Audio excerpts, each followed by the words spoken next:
Usivutike. Juzi nikawa mahali fulani, kama nilianzisha tu mada, nilikuwa nimekaa, tunatoka kwenye huduma mahali, kaanzisha tu mada fulani, nikachokoza, kashangaa abiria wa mbele wamenigeukia wote. Kanaambia, yaani mtumishi, hata usiongee kabisa. Mimi kuna mtu alinifuata mtumishi, akaniambia, hili inaitwa nini? BKL. Nini imekula hela za watu wengi sana. Ni vijana mnaijua. LBA. Unaona? Yes. Mimi nilikuwa na rafiki yangu alikuwa ananiambia, alikuwa ananiita, mtumishi, unajua mtumishi bwana, maisha bwana, utakiwa nayo shida. Ananiambia, unajua mtumishi, ukiangalia tu sekunde 20 hela inaingia. Naangalia tu kama kidogo. Inavutia. Kana unaona nilikuwa na 20 tu jana. Sasa hivi hapa ndugu yangu 60. Sijafanya chochote, tunaangalia tu kama movie, nimealika na mtu mmoja. Mambo yameenda vizuri. Kreta watatu kwa tajiri. Vijana ni watibu sana. Haleluya. Bwana asifiwe. Unalala maskini na mkatajiri. Sio kila kinachovutia.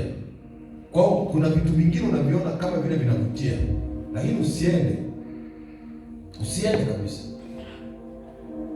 Ndio hapo sasa. Samson alimuona Delila anavutia, akampa siri zote, yaani akatoa zote mpaka za nguoni.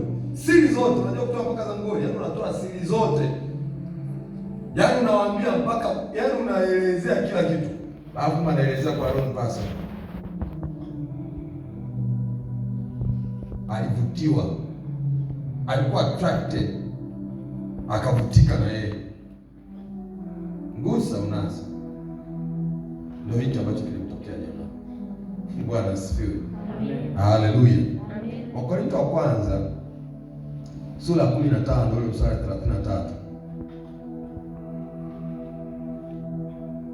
Kwa sio kila kitu ambacho kinakuvutia kimetumwa na Mungu. Vingine vimetumwa kukuangamiza. Unajua sisi tunapotaka kuhusiana na watu wote tunaangalia sura ya nje. Kuna aina 3 za kumtazama mtu. Kuna namna ambavyo Mungu anamtazama mtu, kuna namna ambavyo mtu anajitazama yeye, na kuna namna ambavyo wewe unamtazama mtu. Wewe unamtazama mtu kwa kuangalia sura ya nje. Unaangalia unasema, ila huyu ananivutia hivi. Unasema, huyu akiwa rafiki yangu tutaendana. Lakini kumbe ni mtu amevaa kitu kibaya kwa ajili ya maisha yako. Lakini Mungu anaangaliaga moyo. Wewe unaamua kuhusiana na watu kwa sababu ya namna unavyowaona, ila Mungu yeye anatakaga uhusiane na watu kwa sababu ya mioyo yao.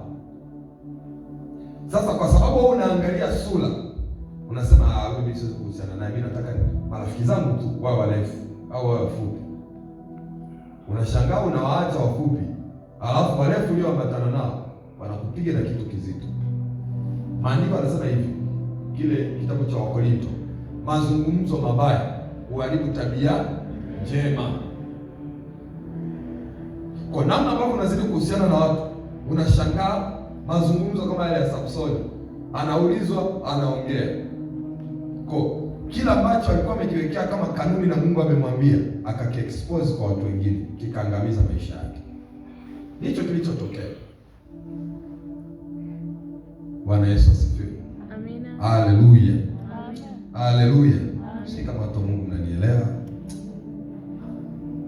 Kuna mtu mmoja alisemaga neno moja kwamba hauwezi, najaribu kutafasiri kwa sababu nilikuta kwa Kiingereza, anaitwa Joel Osteen.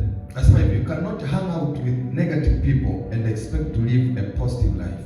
Kwamba hauwezi kuona, yaani unashinda unarukaruka na watu ambao sio sahihi, alafu kategemea kwa matokeo sahihi. Never. Ndio hiki sasa. Mwanzoni inaweza ikaonekana kama you are winning, kama Samsoni na Delila. Ukiwakuta, nakwambia penzi letu liko moto moto. Hata wakishauriwa wanaweza wasielewe. ila namna ambavyo wanazidi kwenda, kuna mmoja, kuna kitu anakitafuta cha kumwangamiza mwenzake. Ndivyo ambavyo huwa inakuwa. Kwa hiyo unaweza ukaona ni kama vile unahusiana na watu alafu na mahusiano mazuri, kumbe ndani yake amebeba kitu cha kuangamiza.